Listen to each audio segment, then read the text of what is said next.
This video is for business leaders who want to cut to the chase about what really works in training to really get to the core of it. And I'm probably going to offend some people, especially some consultants and some longtime teachers, longer than me, because I'm going to tell the truth about some things that most teachers either don't know, don't practice, or never learned.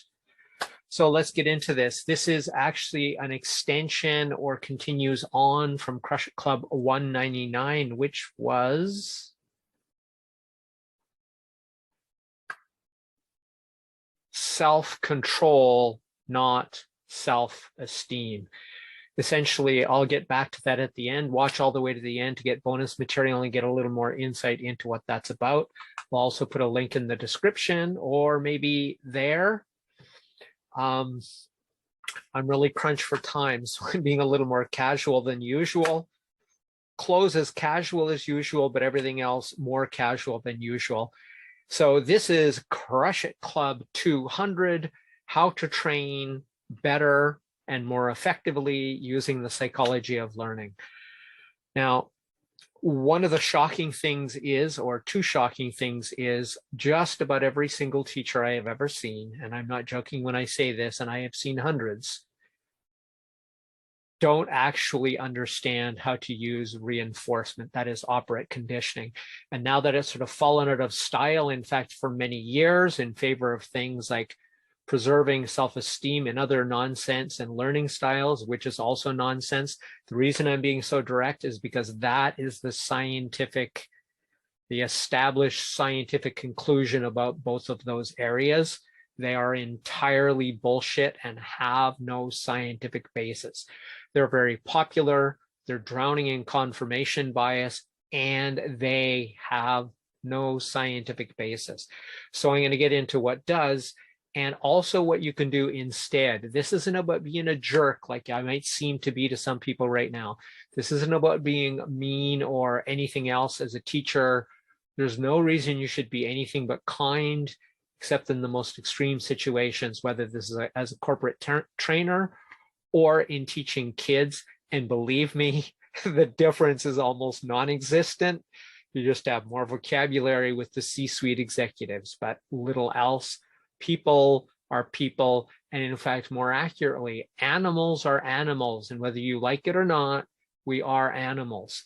The same principles that work in operant conditioning and classical conditioning that people aren't using today are the same ones that you can use to teach a cockroach.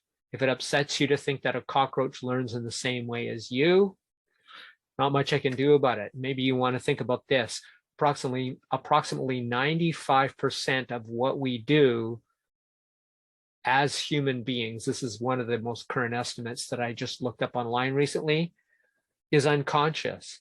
That means that's the animal part, the non-thinking part, in the sense that we understand it. We're not talking about repressed memories and other things, which are, again, of, at the very least, exceptionally questionable scientific foundation, dismissed by the vast majority of the field.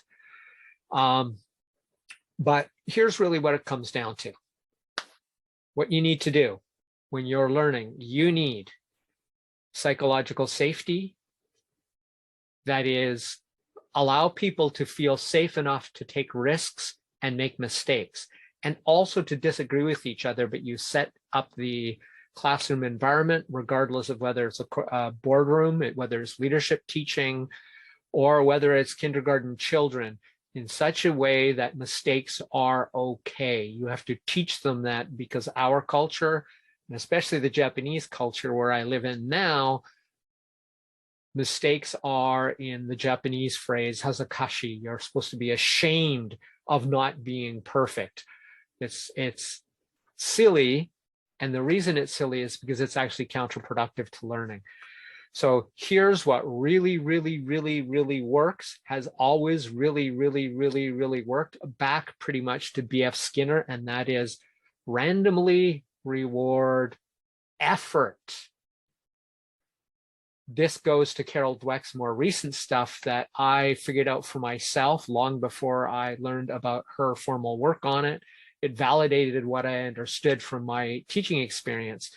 But all you have to do is randomly reward effort is one of the most powerful things you can do. And the reason this is so powerful, look at addiction, especially addiction when it comes to slot machines and things like that. The reason that the people who are susceptible and become addicted to that stay so addicted is because it's losing, losing, losing, boom, random win.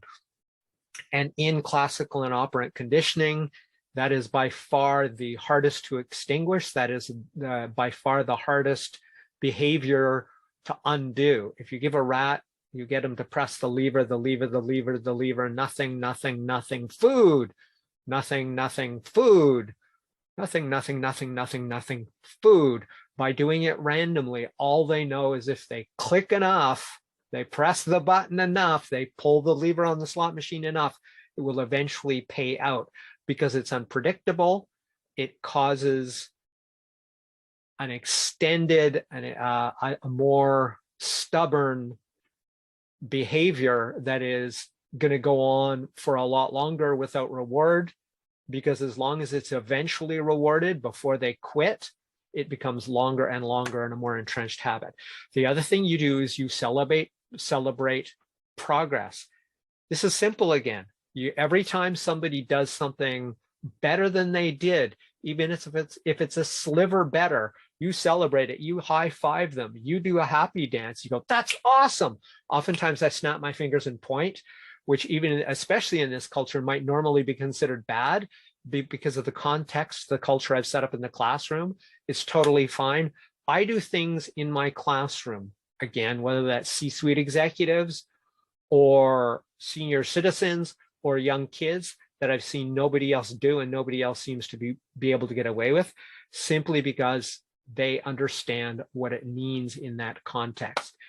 You teach that at the start, you let them know this is a place where effort will be rewarded. The other thing you need to do is that you need to reward effort as instantly as you can. And this is probably the one thing most teachers, corporate trainers, and consultants seem not to know at all. You can't wait 5 minutes, whether it's a human or a cockroach. I made that comparison again. The time between the behavior and the reinforcement should be fractions of seconds at most in ideal situations. You can't always do that, but in the vast majority of cases, unless you're talking about things that cause people to be sick, because there's another channel of activation there where it makes sense from evolutionary terms for you to be able to associate getting sickness with eating something hours before being an evolutionary advantage. But whether it's a human, a dog, or a cockroach, if you don't pair that reinforcement almost instantly after the behavior that you desired, and the behavior you should desire is effort and nothing else. That's all you need to target your students to do. If you target them consistently for effort, which again, Carol Dweck would call growth mindset, you're golden as long as you reinforce it instantly and consistently, yet randomly. And when you make mistakes, it's like, oh, mistakes. I often make silly mistakes in class. I don't have to fake them because I make real, live, silly mistakes.